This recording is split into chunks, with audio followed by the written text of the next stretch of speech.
Welcome to Stuff You Should Know, a production of iHeartRadio.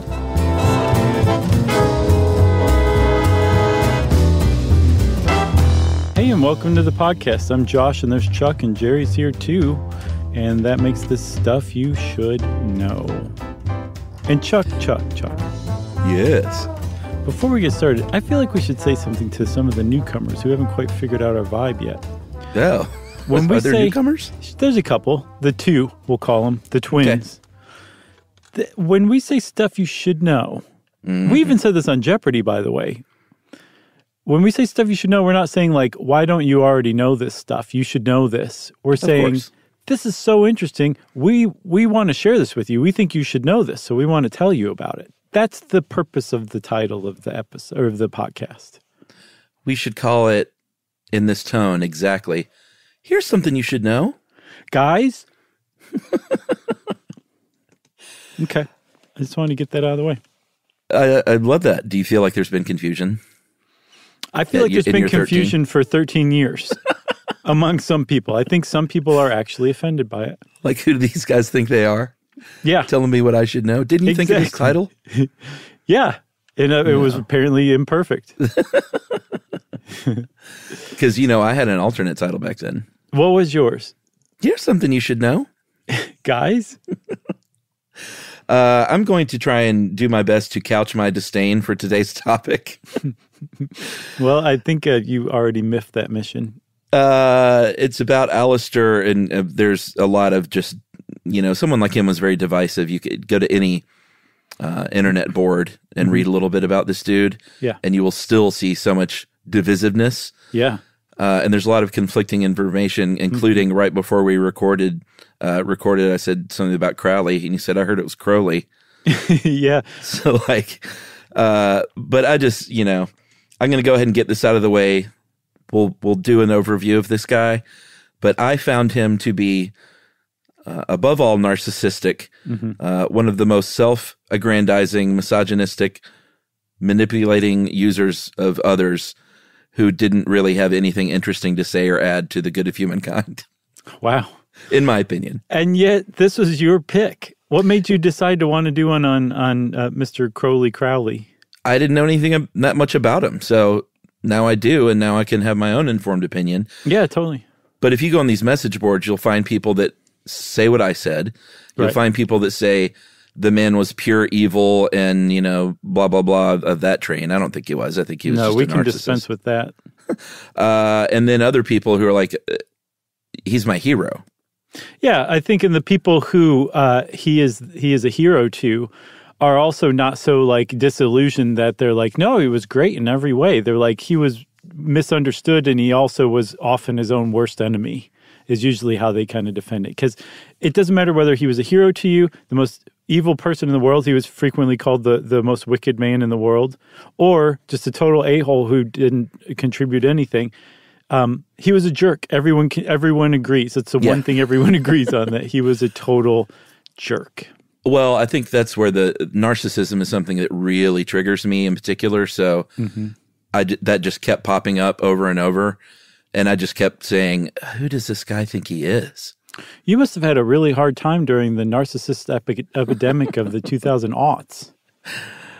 What was that?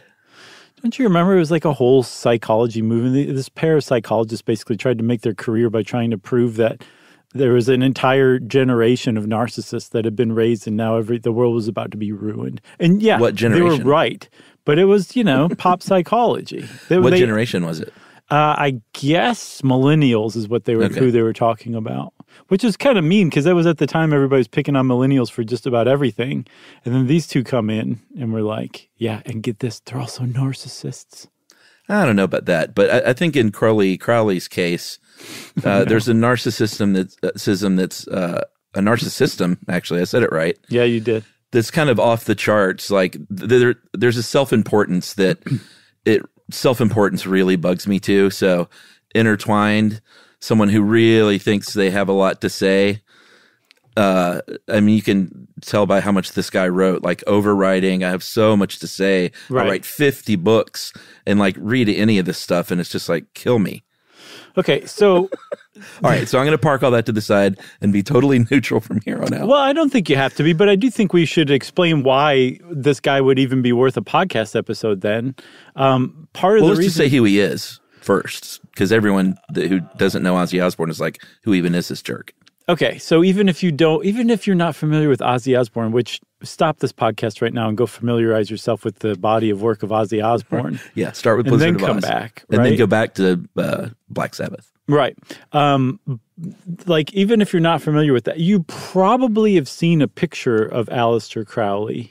The picture? Basically the picture where he looks like he's doing the Olin Mills pose, like, hey, I'm just hanging out around the barnyard feeling good right now. But he's actually performing a magic ritual, a pose, a form, I think is what they were called. Everybody's seen that picture, right?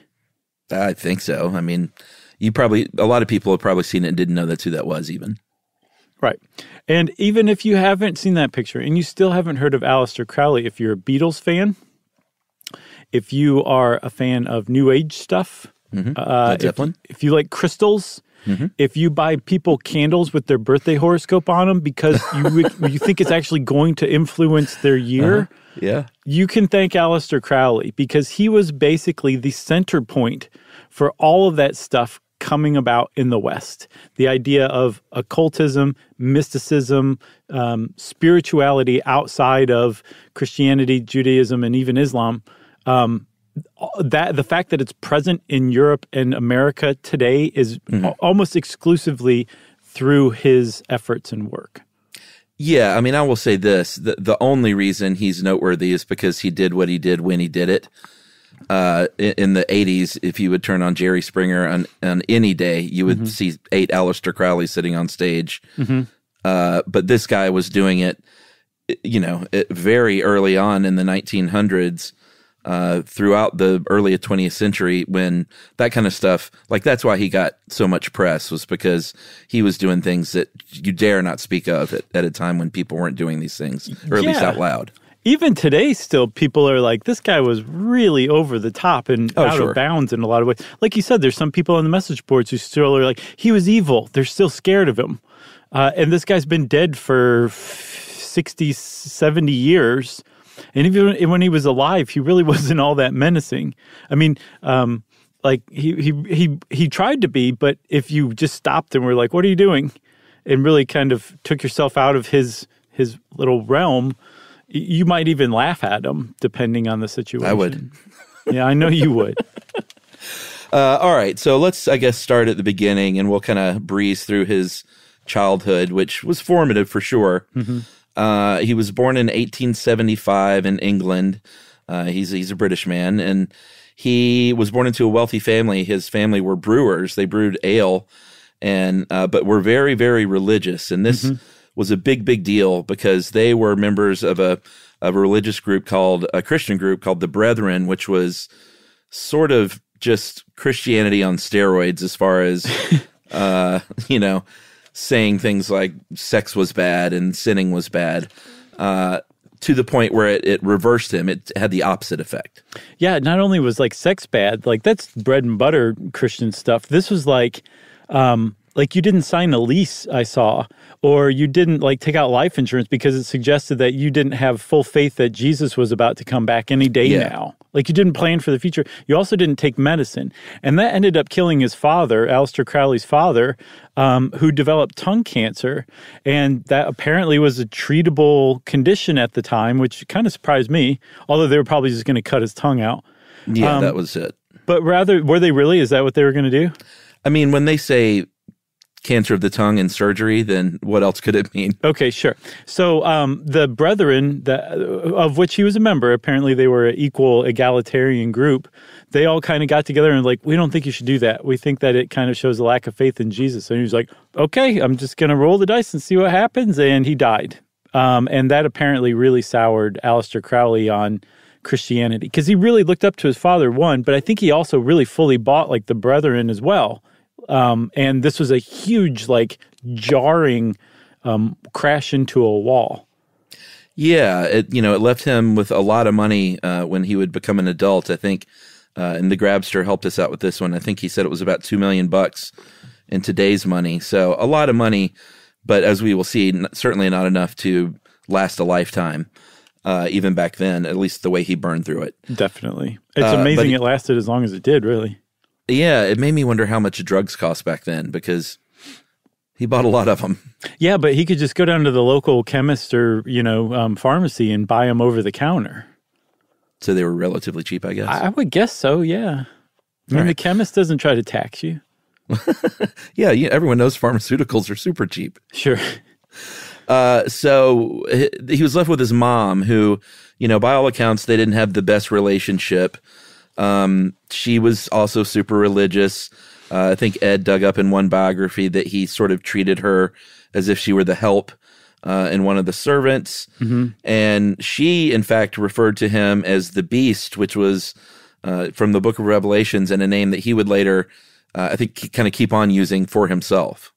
Yeah, and I saw that I saw both that she was jokingly calling him that in a way, but also just chiding him for his bad behavior, or that she was a very, very pious person and that she would not have called him the Beast unless she was like genuinely disgraced and abhorred by his behavior. You know what I mean? Right. Like she wouldn't have used that lightly. So I'm not sure. I'm going to go with that, the second interpretation, because it's scarier.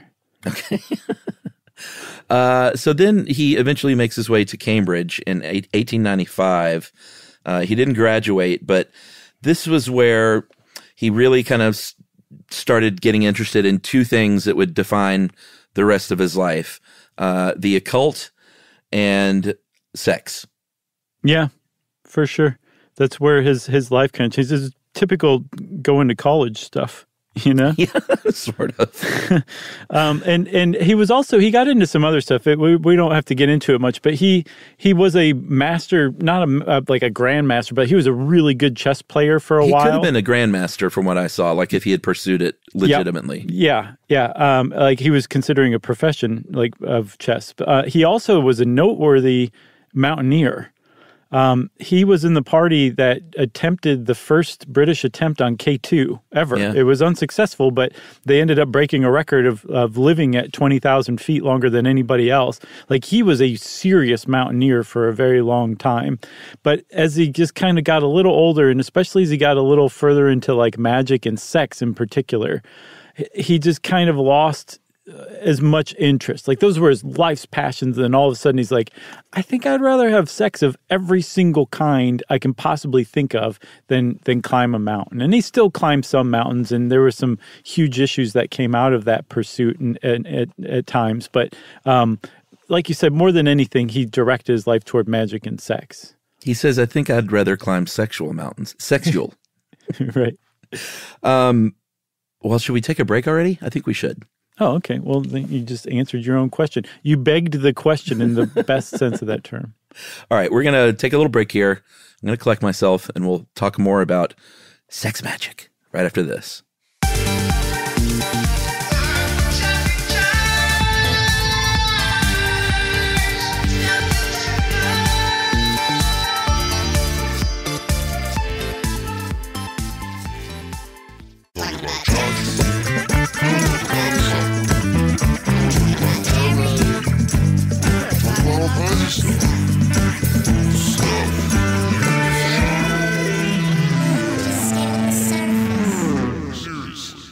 I think before we talk about sex magic, can we talk a little bit about his poetry?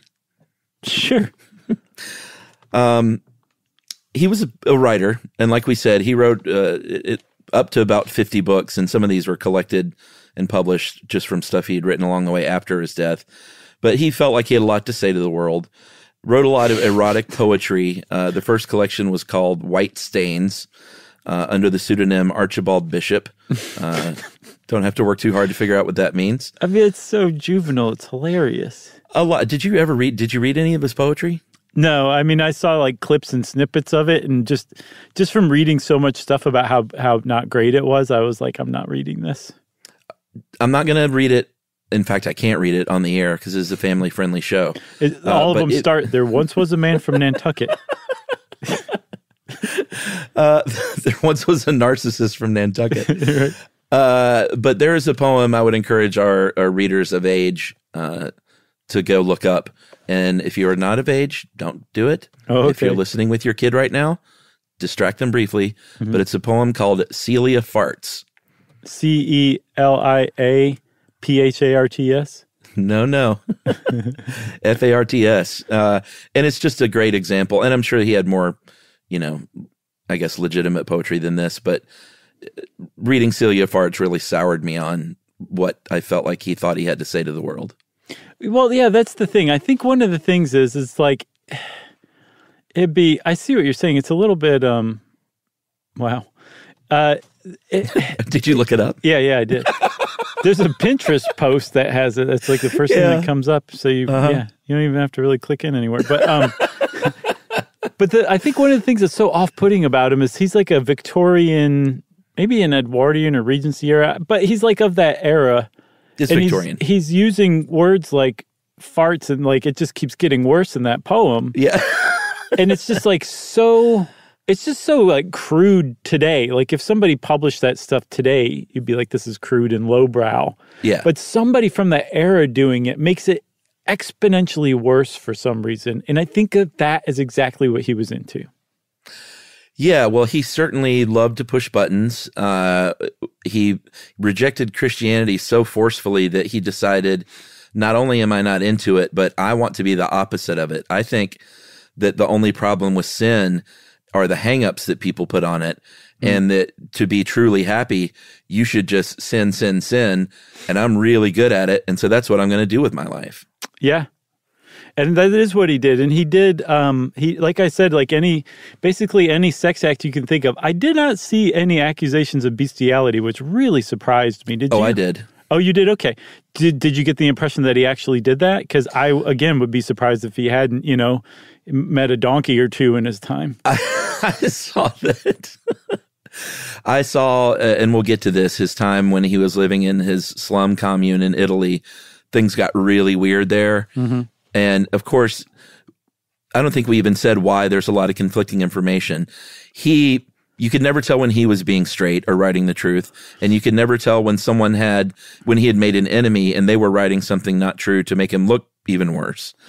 Yes. So it's really hard to parse out the truth, but I did see stuff about not him committing a sexual act with an animal, but forcing a woman with a goat. Okay. And that's... The thing is, plausible. It is plausible, and the reason why is because he really did have a lot of sway. I thought you were going to say a lot of goats. Right. He had enough sway over his acolytes during like his peak that he could have gotten something like that accomplished if he'd really set his mind to it. Sure. It's entirely possible it did happen. He was into some really freaky stuff. But like you said, you can't really tell what was made up by his enemies. And he had almost nothing but enemies. He had people who had just met him and were under his spell, and enemies, which were people who had known him for longer than a couple of years. That was basically his world. Like, he didn't have friends necessarily. Actually, not even necessarily. He didn't have friends. He had people who were under his spell or had just come out from under his spell. Yeah, and I think that's one of the things, too, that really helped to reinforce how I feel about him is that, well, first of all, anyone who doesn't have old friends, you got to investigate that a little further, I think. Mm-hmm. But sure, things happen in life. But in his case, I think the fact that had he given the opportunity, he would have started a massive money-making religion a la L. Ron Hubbard. But it seems like he could never attract more than a handful of people at a time. And I think that's for a reason. Yes. Personality-based reason. I think the proof is in the pudding. He set out to create a huge, massive religion that would change the world. That was his goal, as we'll see. It didn't happen. And he also died without money, even though he had money, despite, like actually trying to perform magic rituals to attract money. So, his intent was there.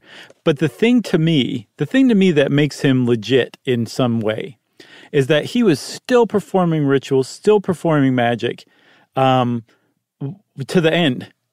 Like, he never gave up on it, even though, like, it didn't bring him the fame and the fortune, and it didn't change the world that he wanted. Like, he truly dedicated his life to that. Yeah, I don't think he was a charlatan. I do think that he bought into this garbage himself. So, you know, he was authentic. Definitely. I think that's actually what I was trying to say. So should we go to Stockholm? Yeah, I think we should go to Stockholm because that is where one of his first mystical experiences happened, or that's the way he described it, at least. Yeah, and am I reading this right in that this mystical experience basically was a result of having homosexual intercourse for the first time? Yeah, gay sex. Okay. Good for him. And hey, I want to be clear. I'm not knocking anyone's kink because he had a lot of them. Mm-hmm. I'm not knocking that at all. What someone does in the bedroom is like, that's fine and that's great. I support all of that. But I think his self-importance of like having to detail and write about it all as a guidebook for others, it was a real turnoff for me. So the reason that he was detailing this stuff and writing a guidebook for others using things like sex. And by the way, once he was like, oh, actually I'm bisexual, like for the rest of his life, he had relationships with men and women. Sure. And there was one man in particular, Jerome Paulet, that he later said he really regretted breaking off his relationship with because Paulet wasn't into the occult.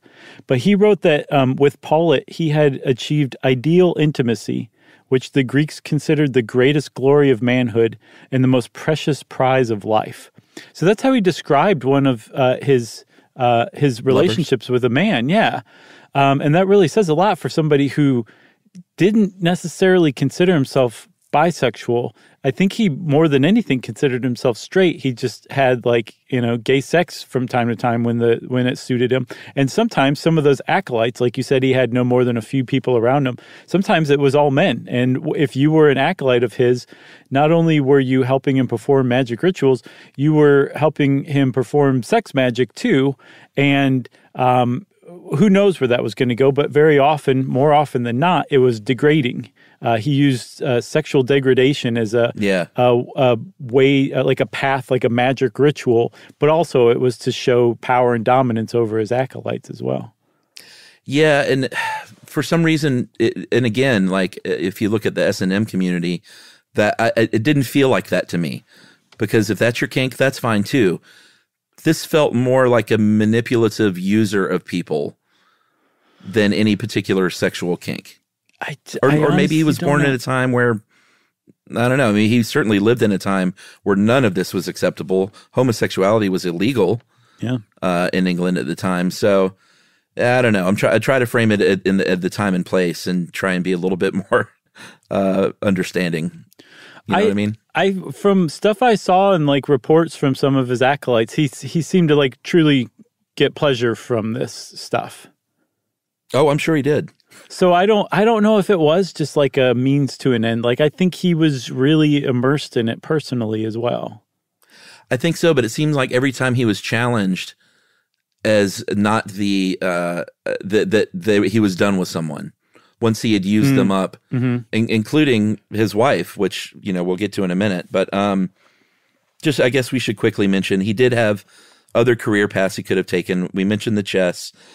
He did go to Russia to learn the business of diplomatic services, which is something he chose at Cambridge. But he none of this stuff interested him. I think once he went down the path of the occult and these sexual, orgies at times that he would get involved in, he was like, this is it for me. Yeah, I'm living my best life. I'm out there, Jerry, and I'm loving every minute of it. Very nice. Good. I didn't think a Seinfeld reference was pop up. So he winds up his time at Cambridge, and he basically comes out of it like completely devoted to the occult, even more devoted to sex, figuring out ways to combine those two things. He's still mountaineering from time to time. He considers himself a poet. But he also he considered you would have said he was a right. poet before you read Celia Parts. But he also, one of the other things about him, I saw it described as he was a magician, and he considered himself a genuine magician, and he presented himself as a genuine magician, not an illusionist, not a stage magician. Yeah. Somebody who actually could bend reality using his will based on rituals and spells and incantations and communicating with people from, or beings from other spiritual planes, right? Yeah, magic with a CK. Right, and he apparently was the one who added the K at the end, which is an old spelling of magic, but he did that to differentiate the two. Right, but he didn't invent the K, he just brought it back. Yeah, he revived it, yes, okay. From what I saw. He was obsessed with books, not only reading. He had wall-to-wall books in his apartment, but like I said, writing. Ed dug up a scholar that suggested he might have what's called grammomania, which is a pathological obsession with writing, and to never be satisfied and to just keep writing, starting new things before you're finished, that kind of thing. So that might be possible. Right. So one of the other things that he was really good at was traveling. Like he could just go somewhere. Like I saw him described as like utterly without inhibition, whether it was with sex, or whether it was like, oh, let's go see how they do things in Burma.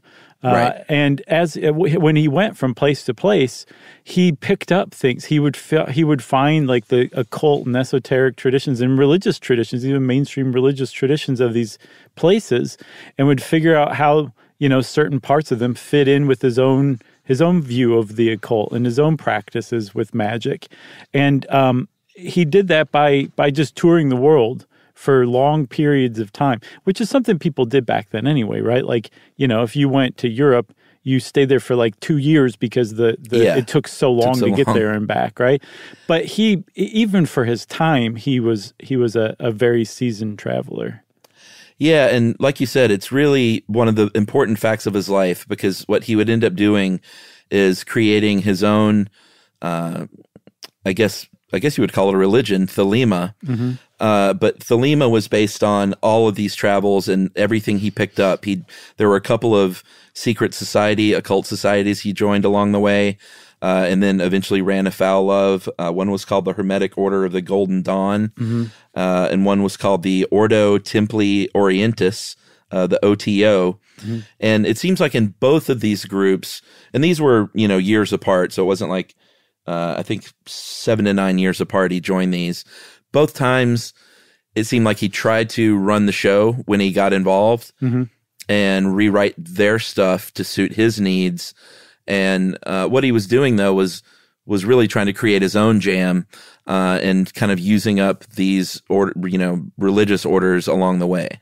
Yeah, and I saw just a little side thing real quick, Chuck. I saw that he once had a vampire sicked on him by William Butler Yeats, the poet. Yeah, they were enemies within the what was it called? The first one, the Golden Dawn, the Order of the Golden Dawn. Yeah. And Yeats considered himself a white witch, and he very clearly had decided that that Crowley was a black witch, or a black magician, I should say.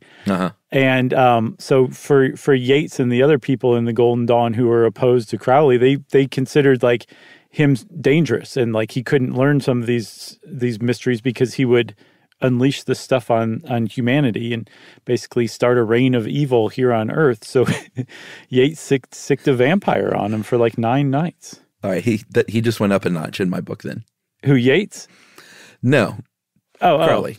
Because why, do you hate Yeats even more than you hate Aleister Crowley? No, I love Yeats, but to be able to say that, hey, one time W.B. Yeats sicked a vampire on me for 9 days. For 9 days, he just earned a little point. I got in the Chuck world. Okay, well, I'm glad we talked about that then. For a while, he lived for a pretty long while. He bought this house on Loch Ness called I saw it pronounced the Boleskine House or Boleskine. Not Boleskine. This house became a little more famous in the 1970s when Jimmy Page bought it of Led Zeppelin, because he was fairly obsessed with Crowley for a while.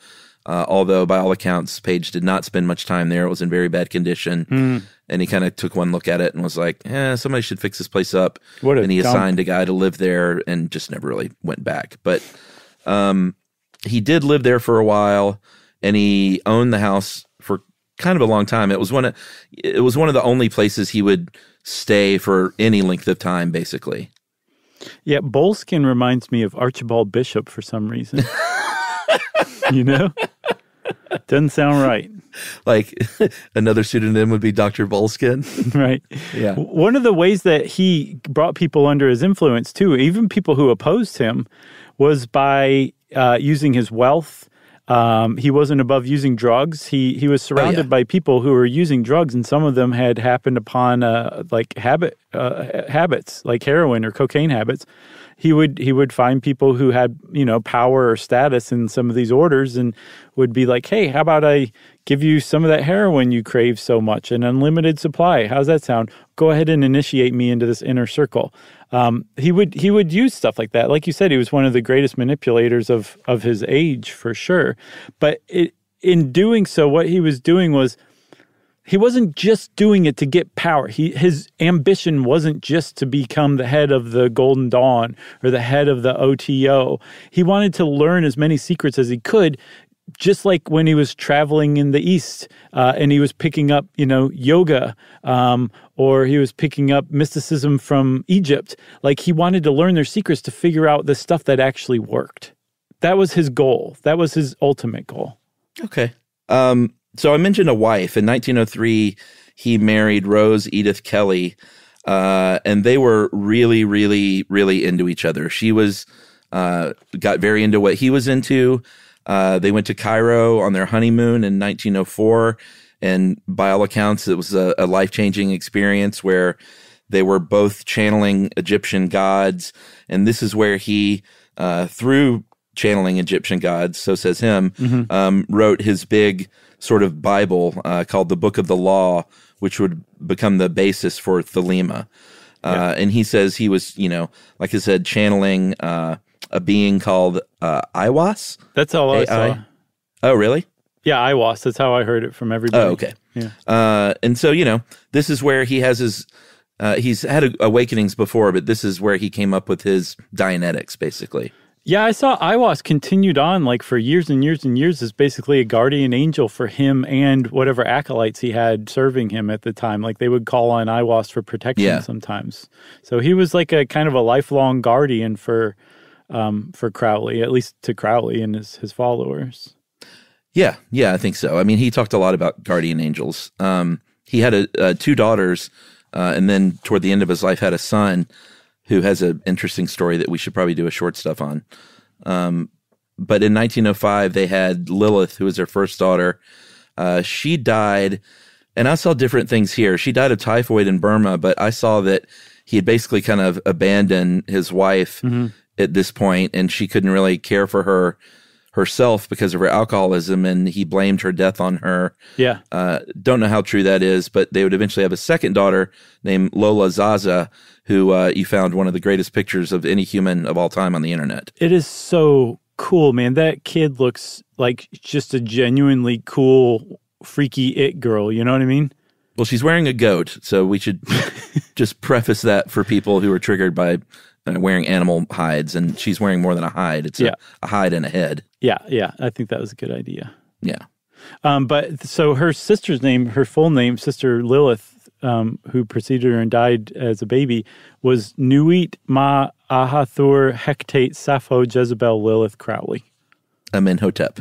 Yeah, just went by Lilith for short. Yes, and she had very sadly a very short life. Yeah.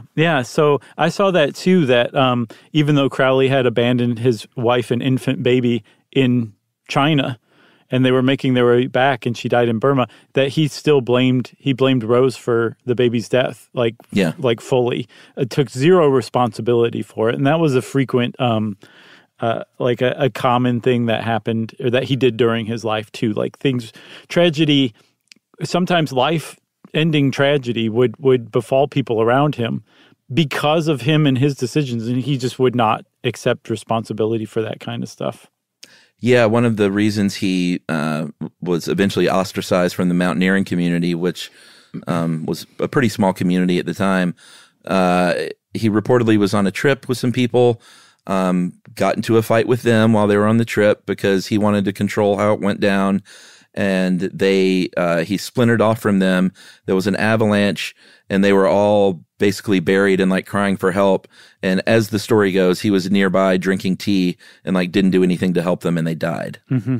And then the word got out, and everyone was like, I don't want to climb with this guy anymore. Yeah, I think he even wrote like an article about the expedition in the Daily Mail and used it to blame everybody but himself for it. That sounds about right. Yeah. I mean, he really was not a good person at all, and actually was a bad person in a lot of ways, too. Yeah. He had Rose institutionalized eventually for alcoholism. Mm-hmm. I don't know. I didn't hear about his son, and I don't know what his relationship was with his daughter, Lola. They just kind of fade out of the story, and he just kind of continues on, which probably says about everything you need to know. Yeah, well, let's do a short stuff on his son, Okay. Because there was way more to the story than I could really comprehend for this. But he had a son late in life who eventually was a part of the, I think, British military and tried to overthrow the government. Who died in the 2000s? I think he died in 2006. So Wow. This was like way late in his life. But yeah, let's maybe follow up on that. So you want to take another break and then just come back and hit a few more high points and then talk about his idea of what magic was? Sure. Okay, we're going to do that, everybody. And don't worry, we will talk about sex magic eventually.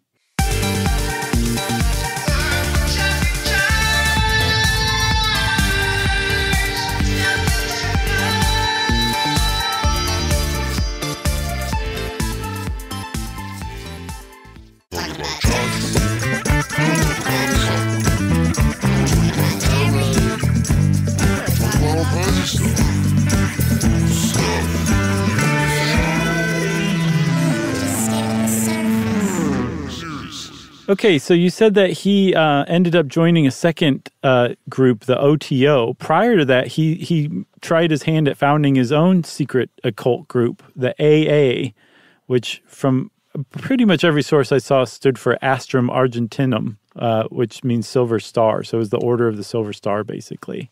Yeah, it's A with a little symbol, then A and a little symbol. Mm-hmm.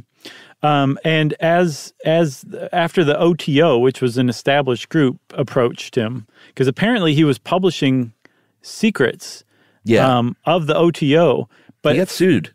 He did get sued, but from basically all accounts, he really had not exposed their secrets knowingly. He had stumbled upon this stuff himself through his own rituals and practice. And they found out that he had accidentally done this, that he'd figured it out himself. And they said, oh, well, you're immediately like a high-ranking OTO official, and we're going to initiate you now. Because anybody who stumbled on their secrets themselves just automatically became a member. And so he was very proud of that and happy about that. And of course, the OTO kind of went different ways with him because it was Aleister Crowley after all. And he started pursuing other stuff too. Yeah, and we should point out, too, that when he was sued by his rival from the Golden Dawn for publishing secrets, he won that lawsuit. Mm-hmm. So he didn't lose it. But yeah, he pursued other things. There's this long-standing story that he tried to, and he definitely tried to become a spy for Britain during the wars, but he was always rebuffed unless you believe that he really, really was a spy, and he was so on the down low that information never really came out.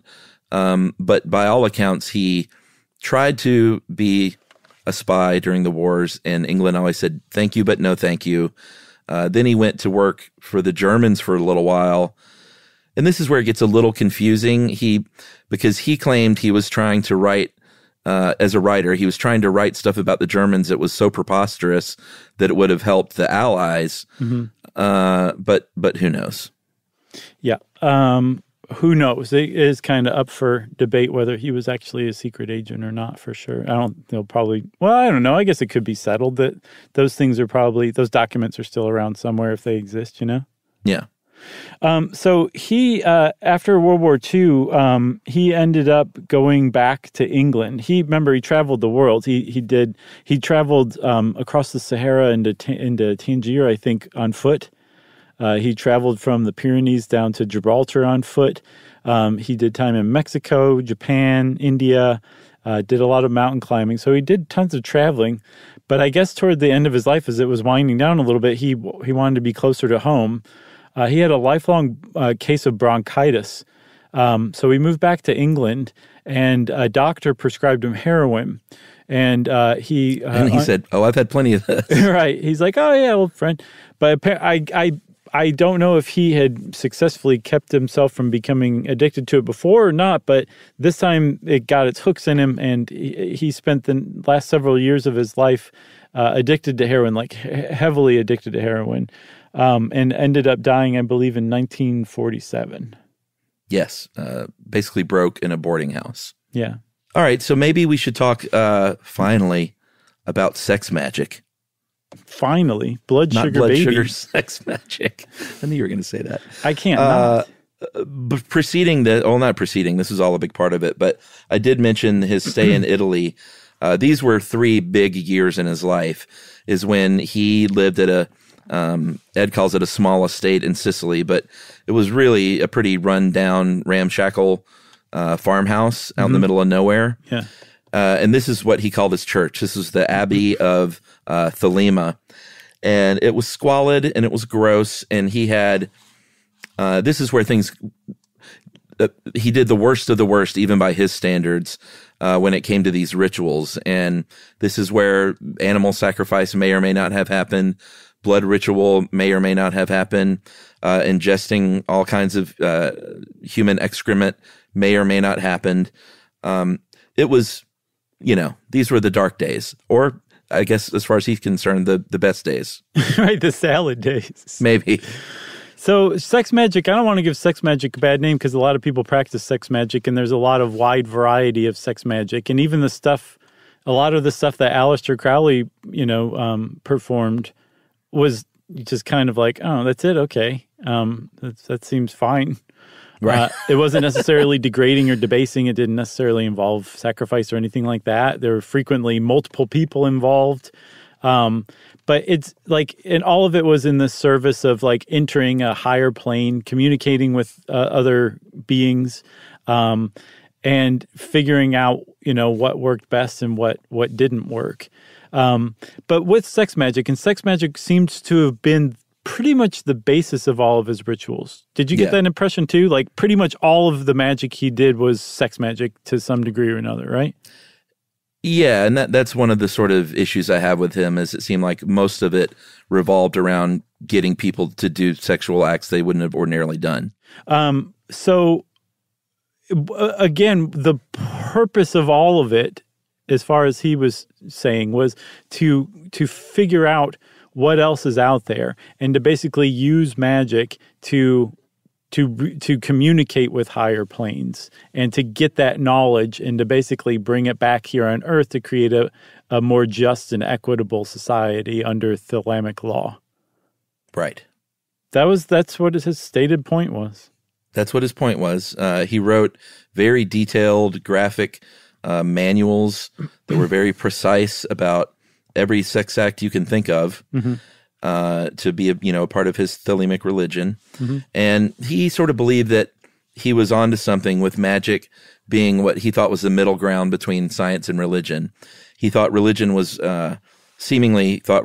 way too constrictive, and kind of got in between people and attaining spiritual enlightenment. It seemed like he thought science was too rigid. I would argue that he probably thought science was too caught up in facts and things like that, where he wanted to be a little more loosey-goosey with it. And so he thought he sort of had the perfect middle road there with magic with the CK. Yeah, that's what I'm saying. He would use experimentation and trial and error to figure out the best way, the most effective ritual magic.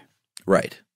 It seems that, and this is one of those deals where Ed even points out he was sort of a man of his time in his attitudes towards other races. He did express racist and anti-Semitic attitudes at times, but maybe no worse than other people did at the time. That doesn't excuse it, obviously. No. But as far as just sort of putting him in a time and place. But, he also traveled all over the world and experienced all different types of cultures, and I don't think did so with disdain. Right. We talked also, Chuck, about thelema and the law of thelema. And there's a very famous passage from it. Well, there's really just kind of 3 laws for thelema, but the one that people cite most frequently, and is actually, I guess, inscribed on the vinyl of Led Zeppelin's 3rd album, appropriately called Led Zeppelin 3. It's do what thou wilt shall be the whole of the law. Yes. And if there's ever been a string of words more ripe for misinterpretation, it is that one. Yeah, I think a lot of people say he's basically saying there are no consequences, just do whatever you want. And which is, and we should point out, he was never a Satanist. He was called that at times. And I think when people think of Aleister Crowley, probably because of Ozzy, and people think he was a Satanist, but he never was. And he kind of used that a little bit to get some attention, but he was never into Satanism. But the reason I mention that is to do with that quote. Apparently he did not mean it that way. You can just do whatever you want as long as you're making yourself happy, and go not with God, but go with yourself. Well, what I saw was that he's saying, do what thou wilt, meaning your purpose in life is the purpose in life, figuring out what your purpose is and applying your full self to it is it. That's the whole of the law. That's what that meant to him. Yeah. He also said the law, love is the law, love under will, meaning to find love and to be a loving person under secondary to the idea that figuring out what your purpose in life is. So then loving your purpose and learning to love by carrying out your purpose.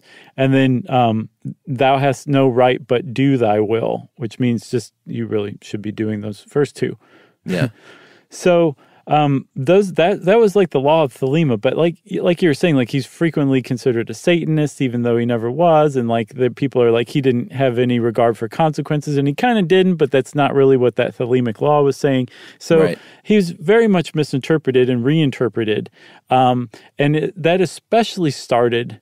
I think he died. He was very, very notorious while he was alive. But when he died, not many people showed up. The papers covered it. But then that was 1947.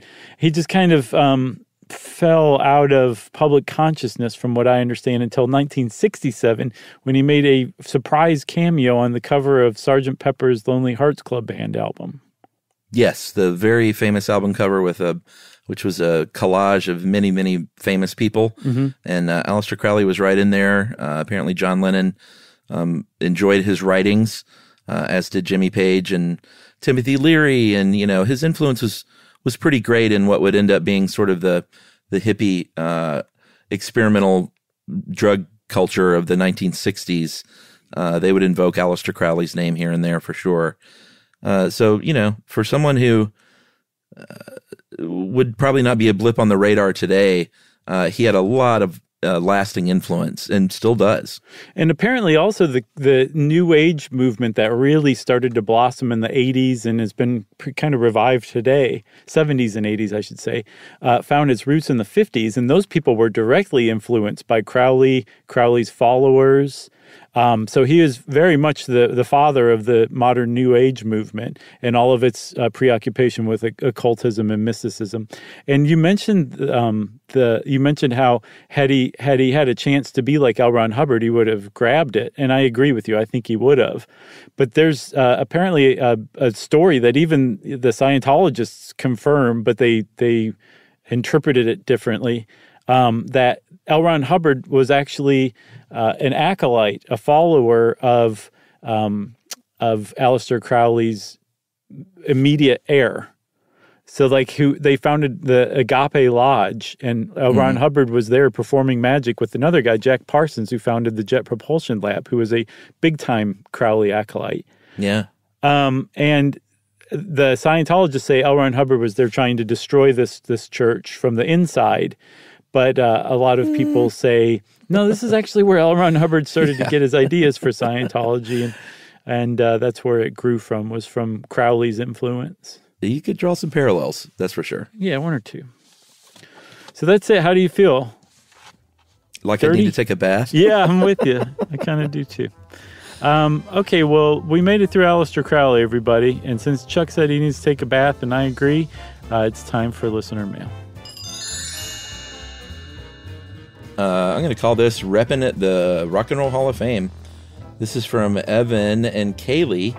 Evan Weaver from Harrisonburg, Virginia, a sophomore at James Madison University.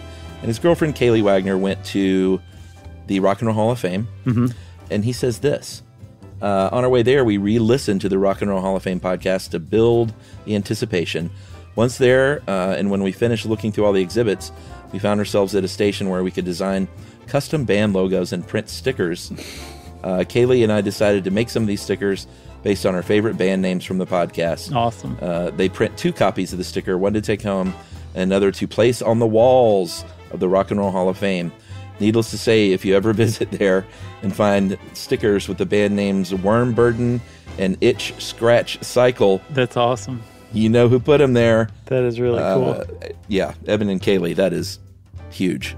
We need to get this to be a thing that Evan and Kaylee started. Yes, every visitor needs to do this. Attention, Stuff You Should Know listeners, including the new twins. If you ever go to the Rock and Roll Hall of Fame, will you follow in Evan and Kaylee's footsteps for us? It'd be awesome. Yeah. Our goal is to one day take over the real band names. Because there's so many Stuff You Should Know fake That'd be wonderful. See, that's a great exhibit. That's way better than, Jimmy Page's mailbox from Boleskin House behind plexiglass. Oh, I so wish that was there. It may be. It's where I got my post. So thanks a lot, Evan and Kaylee, not just for the email, but for starting what we can only hope is a Stuff You Should Know tradition to last for years and years and years. Agreed. And if you want to be like Evan and Kaylee and start a new tradition, or even if you just want to get in touch and say hi, you can email us too at stuffpodcast@iheartradio.com. Stuff You Should Know is a production of iHeartRadio. For more podcasts from iHeartRadio, visit the iHeartRadio app, Apple Podcasts, or wherever you listen to your favorite shows.